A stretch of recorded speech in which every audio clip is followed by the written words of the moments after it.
Hi, my name is Francesca, and I'm a Wish kid. My name is Don Garner, and I am the father of Wish child, Francesca Garner. She's a twin, and my wife and I noticed that she wasn't growing at the same rate as her sister. Wasn't particularly concerned, and when we went to the endocrinologist, at that point, she saw Francesca and said immediately that we needed to do some tests and an MRI. They brought us in, and I knew it was going to be bad news, but it was really very tough to see the screen with a large tumor in her brain. It's called a craniopharyngioma. It's a 1 in a million type of tumor. One kid out of a million get this disease. And it was affecting her optic nerve and affecting her pituitary gland, which is the master gland, which controls growth for children. So that's why she was not growing.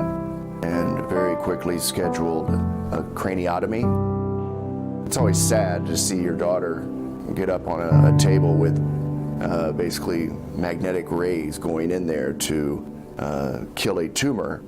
But it was a nice way for us to get to know each other.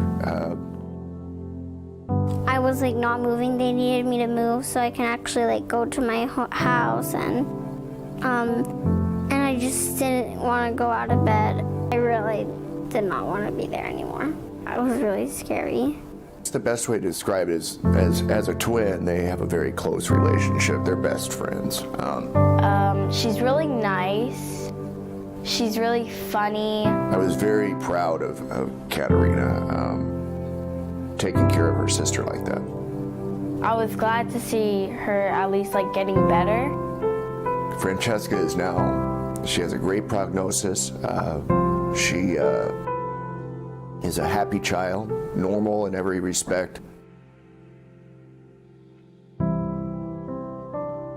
I think it was somebody at Lurie's Children that said, well, why don't you apply for Make-A-Wish? And I, of course, had heard of Make-A-Wish, but on a lark, I called up Make-A-Wish, just a cold call. I want to say about a week or two afterwards, they called and said, so what is your daughter's wish?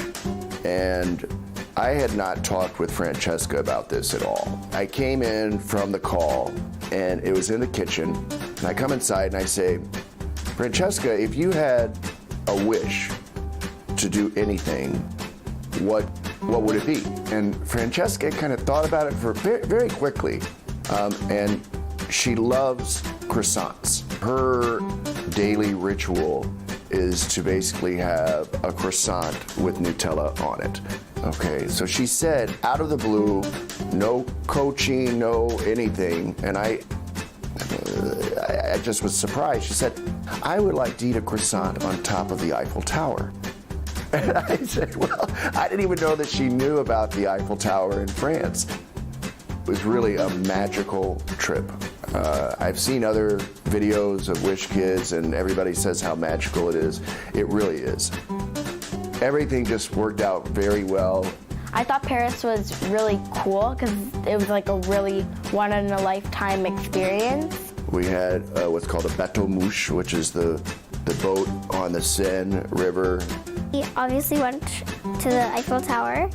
But the really nice thing I thought that was very thoughtful, there's a restaurant in the Eiffel Tower, but they don't serve croissants. So what they did instead was to arrange a croissant making class. They taught us how to make croissants. Learned a lot about how to make the chocolate bread, the pain au chocolat, and the croissants, and had a really personalized class. They're better than here croissants because I feel like they're more fresh and they know how to make them better. Much better now that I know how much time it took. Overall, just really enjoyed the trip from day one all the way to when we flew back. It was really fun.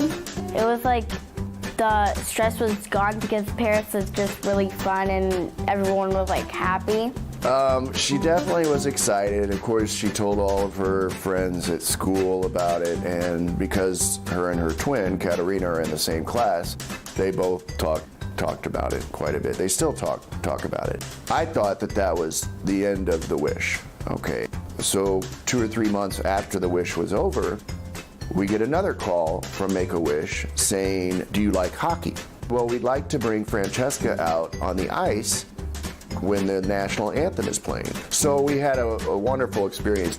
Following that, we get another call saying that Macy's had chosen Francesca, the Macy's in Chicago, to light up the 45-foot Christmas tree that hangs from the ceiling in the Walnut Room, a legendary place in Chicago. So it was a really nice experience, but really what we are enjoying is thinking of ways to give back to Make-A-Wish that really gave us a life-changing experience.